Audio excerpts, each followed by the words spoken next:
All right, let's dive into something that feels almost like searching for a hidden treasure map.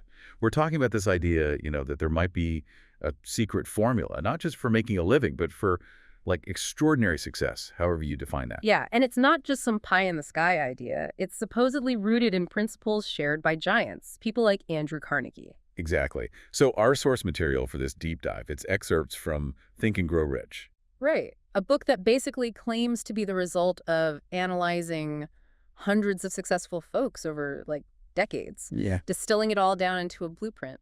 So our mission today is to really crack these pages open. We want to pull out the essential concepts, look at the practical steps, and maybe zero in on some surprising insights. Or think of it as a shortcut for you, yeah. Understanding the core message and seeing how these ideas popped up in real lives. And not just famous lives, right? The sources cover a huge range. Oh, definitely. You've got your Carnegies, Fords, Edisons, sure. But then there are politicians, different kinds of business people, even stories about tailors, insurance salesmen. And really personal stuff, too, like about the author's own family. Exactly. It drives home the point that maybe these principles aren't just for the, titans of industry. Okay, so let's unpack this. Where do we even start, it feels like? Like before any action happens, something has to shift internally. Absolutely. The whole philosophy, according to these sources, it's built on the mind. It starts with being absolutely clear, Clear about what? having a definite purpose, and then fueling that purpose with this intense, almost consuming, burning desire. So it's more than just vaguely wanting something. Way more. It's the difference between I'd like to be successful and knowing exactly what that looks like for you and wanting it with, well, everything you've got. And the source gives us that killer story right off the bat, Edwin C. Barnes and Edison. Oh, yeah. Classic example. Barnes didn't just want a job at Edison's place. His definite purpose was working with Edison as a business associate, Right. And he shows up looking like a tramp, basically penniless. and just announces he's there to go into business with the great inventor, the nerve. That's the definite purpose in action. But the source adds that key bit. Barnes burned all bridges behind him. Meaning, No plan B. He was all in. Committed totally to the one desire until it became like the dominating obsession of his life. That's the burning desire part. No escape route, just push forward. okay, so definite purpose, burning desire. Got it.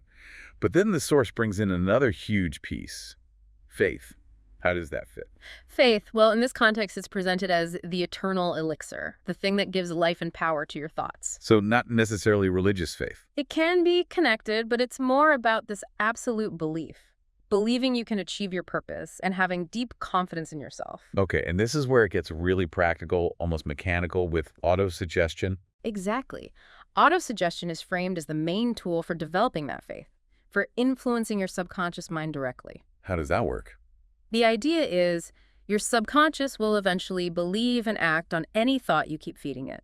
Doesn't matter if it's true or false initially, repeat it enough, especially with feeling. And you start to believe it. You got it. And the source even gives that self-confidence formula. Writing down affirmations, declaring your intentions, repeating them daily. A very concrete way to try and program your subconscious. It is, but here's the flip side, the kind of critical warning from the source. Oh, Your subconscious doesn't filter. It takes in the positive thoughts fueled by faith, sure, but it also takes in the negative ones, the ones fueled by fear or worry. wow. So your thoughts can build you up or tear you down? Pretty much. A thought mixed with faith leads towards success. A thought mixed with fear, well, can lead to failure, or even worse. They use that stark example. Joseph Grant, the bank official, lost money, kept saying, "This'll kill me. I can't stand the disgrace." And the doctors basically said he died from mental suicide. It's a chilling illustration of how negative thoughts, repeated with emotion, might even manifest physically. It really makes you think about your internal chatter, doesn't it? It's not just noise. Definitely not passive, it's actively shaping things. But they balance that darkness with a really hopeful story about the author's own son, born without hearing. Right, the author talks about planting the desire for his son to hear and speak, planting it in the boy's mind, mixing it with unwavering faith. And just relentless effort, persistence over years. And the outcome was incredible. The son did learn to hear and speak, turned the perceived handicap into an asset, actually, using an early hearing aid, and just sheer dedication. And the source directly credits that to desire, faith, and persistence working together. Showing how this process, this mindset, might achieve things that seem impossible. Okay, so the foundation is solid. Definite purpose, burning desire, faith built through autosuggestion, and this awareness of your thoughts' power. But you can't just sit and think your way there, can you? No, exactly. That's the next crucial step. You got to translate that inner stuff into outer results through planning and action. And this is where imagination comes in. The workshop. That's the term they use, yeah. Yeah. The workshop where plans get created. They mention synthetic imagination, combining existing ideas and creative imagination, getting totally new ones. But for practical plans, it's mostly synthetic, right? Putting known pieces together in new ways. Right. And they make a really important point about knowledge itself. Which is? Knowledge is only potential power. Just knowing stuff isn't enough. It only becomes actual power when you organize it into definite plans and aim it at a definite goal. The Henry Ford libel trial story fits perfectly here. Oh, yeah. Lawyers tried to paint him as ignorant because he lacked formal schooling. And Ford basically said, I may not know that specific fact, but I know where to get it. I surround myself with people who do know. Exactly. The source uses that to argue that useful knowledge, real intelligence, isn't always about diplomas. It's about knowing what you need and how to get it. Which leads to the idea of acquiring specialized knowledge. Yeah, knowledge relevant to your purpose, not just general education. Think Edison, 3 months of school. Ford, less than 6th grade. But they mastered the specialized knowledge they needed. And the source has that surprising take on continuing education, like night school or correspondence courses. Yeah, it's counterintuitive. It suggests that because you have to pay for them and because they require discipline, They can actually be more effective for some people than free education. that's the argument. The cost creates value, commitment. The deadlines build good habits, promptness, follow through. Stuff you definitely need for success. Okay, now this source really digs into marketing personal services. Says most big fortunes start there. Yeah, viewing your skills, your personality, your effort as something you actively market. But they talk about a shift From what to what? from just being a go-getter, only focused on what you get, to being a go-giver. A go-giver. Explain that. It's seeing the employer-employee thing as more of a partnership. You're collaborating, ultimately serving the public, who they say is the real employer. It's about adding value, doing more than just the bare minimum. And the planning gets super practical here. Creating a detailed brief or plan book. When you apply for a From position, lawyer preparing a case, yeah. rigorous. So not just listing qualifications. No, much more. Showing you've really researched the company, offering specific ideas for how you can benefit them. And then there's that really bold move. Offering to work on probation without pay. Whoa. It's presented as a way to get your foot in the door, maybe when you otherwise couldn't. It screams confidence. I know I can prove my value. They tell that story about the woman helping her son create this incredibly detailed plan book, even researching competitors. A powerful example of that research-driven, value-focused approach. And beyond the plan, the source lists leadership traits needed to make it happen. Things like self-control. Definite decisions, definite plans. Crucial. That habit of doing more than you're paid for. A pleasing personality, sympathy, understanding. These aren't just nice-to-haves, are they? They're framed as practical tools. Exactly. Tools to lead yourself and influence others towards that definite purpose. Okay. Inner foundation. Check. Detailed plans.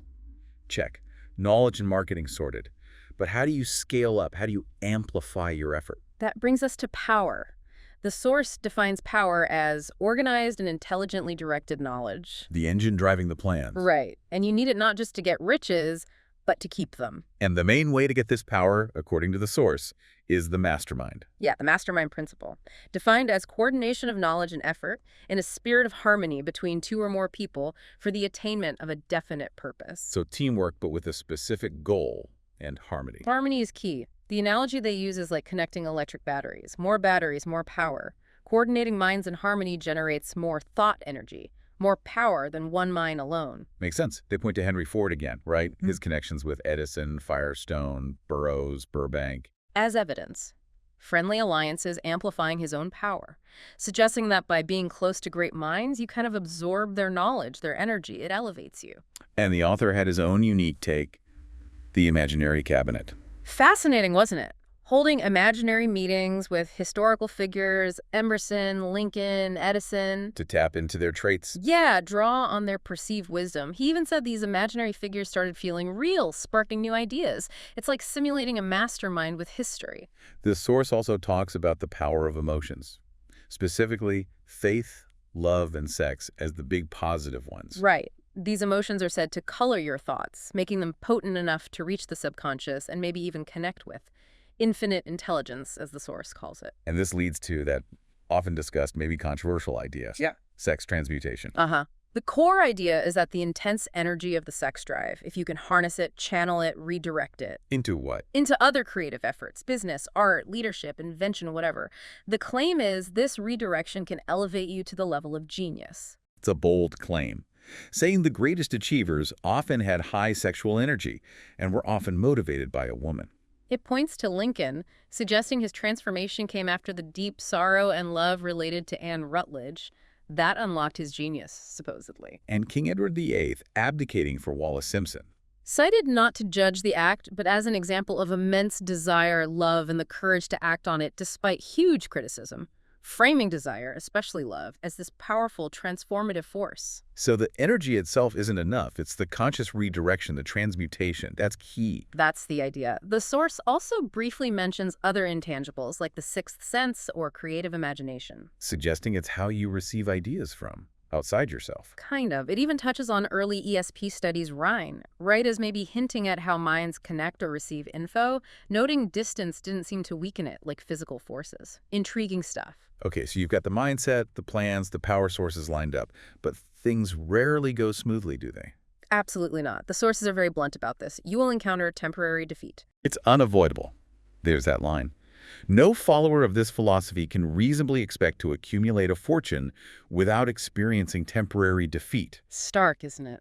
Which brings us right to persistence. The keep on keeping on principle. Exactly. You're only really beaten when you quit in his own mind. That's the key phrase. And a classic story illustrating this is R.U. Darby stopping his gold mining. 3 feet from gold. Oh, the agony. Such a vivid cautionary tale. But he learned from it, right? Fueled his later success in insurance. Vowed never to quit just because someone said no. Right.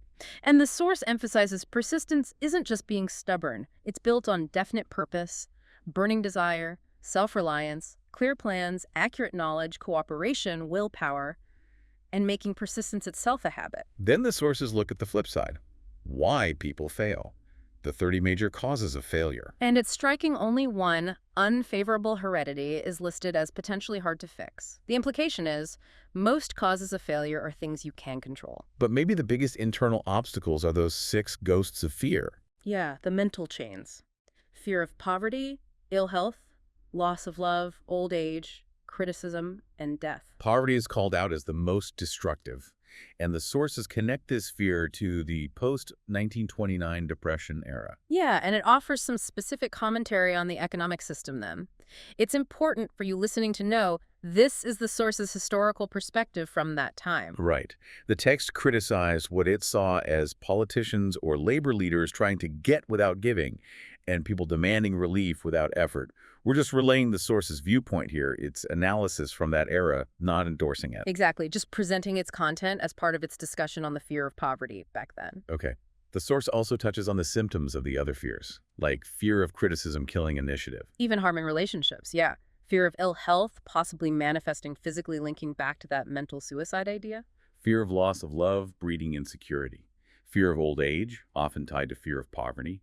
And fear of death seen as useless worry, often linked to lacking purpose. And the source pinpoints the seed, the starting point for all these fears. Which is? Indecision. That hesitation, that inability to commit to a course of action. Indecision festers, becomes doubty. And indecision plus doubt equals fear. So the antidote. Decision, prompt, firm decision. Yeah. They use that grim example of the condemned man finding calmness right before execution. Why? Because he made the final decision to face it. It supposedly brought peace. A dark way to show how decision stops you from just passively accepting things you don't want. And the source gives practical tips for controlling your mind, fighting fear, like recognize your own tendencies, laziness, indecision. Know which of the 6 fears you're most susceptible to and build counter habits. Keep your mind closed off to negative influences from others. And crucially, Keep your mind busy, busy with your definite purpose, your plan. No room for fear to settle in. And maybe the most direct tool are those self-analysis questions included in the material. Oh, absolutely. They force you, the listener, to look inward. Do you finish what you start? Do you learn from mistakes? What's your biggest worry? Why do you tolerate it? And that big one, what do you desire most? Do you intend to get it? Are you willing to push aside everything else for it? They really bridge the gap from theory to your own life, don't they? Yeah. So let's try and wrap this up. What are the absolute core takeaways from this deep dive into Think and Grow Rich? Well, I think number one has to be the sheer power attributed to your own mind. The idea that your thoughts, especially emotional ones, are active forces shaping your reality. That's huge. Yeah, mind-blowing almost. And tied to that, the need for that laser-focused definite purpose, fueled by intense desire and faith, and then turning it all into concrete, organized plans. And remembering that setbacks are just temporary defeats. They test your persistence. And persistence is what gets you across the finish line, stopping you from quitting in your own head. And finally, that ongoing job of spotting and tackling your fears, starting with kicking that habit of indecision. The secret they hint at. It's clearly not just one word. It's this whole system, all these principles working together, applied consistently, persistently. Okay, so here's something really interesting for you to chew on, thinking about all of this. Consider the source's claim that thought is energy, connecting minds, influencing reality. That your dominant thoughts tend to manifest physically, good or bad. If that's even partially true, what kind of responsibility does that put on you, knowing that? And how will you choose to consciously direct that power from now on?